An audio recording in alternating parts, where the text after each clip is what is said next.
Hey there, Escambia County Public School teachers. It's a very exciting time of the school year. Your grades are ready to go.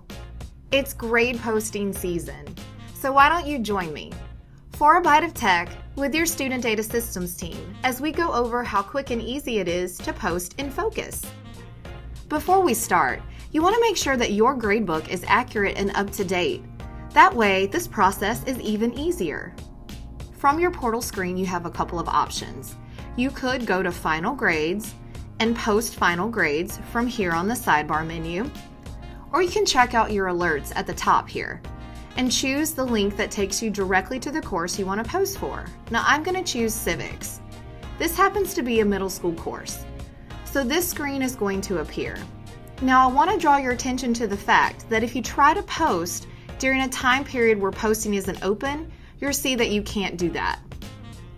Also, if you're teaching courses that do have an exam or you want to post semester grades, you must post those quarter and exam grades before you can post those semester grades. So it's important to know the time of year in which you're posting for. Now back on my posting screen, you'll notice that I do have the ability to post my final grades for this marking period, and I can do so in a few ways. I could click this Use Gradebook Grades for an individual student, or I could come to the left-hand side and click that Use Gradebook button.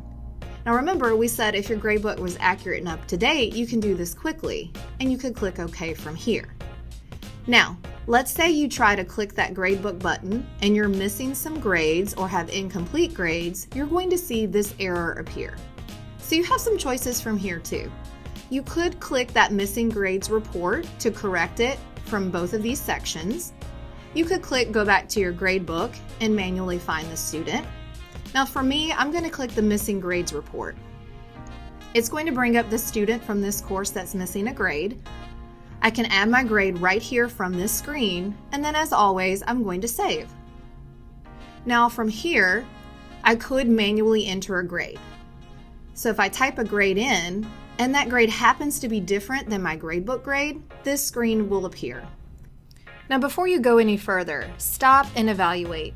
Best practice is for your gradebook grade to match your posted grade. So even though the system gives you the option to enter a different grade, you're going to need to make sure that that gradebook grade is the same as the grade you post for the student. Once I've done that for all students, I get my green check mark, letting me know that my grades have been posted for this particular course. I can go up to the top menu here, and I can choose a new course from here to post grades for, and you'll see those students change at the bottom. Or if I go back to my portal screen here and check out my alerts, I'll see that I have one course remaining, and that's posting grades in Focus. Thank you so much for watching. Be sure to check out our other recommended videos that are here on the side, and fill out our content request form so that we keep making those videos that are just for you, because that is a Byte of Tech.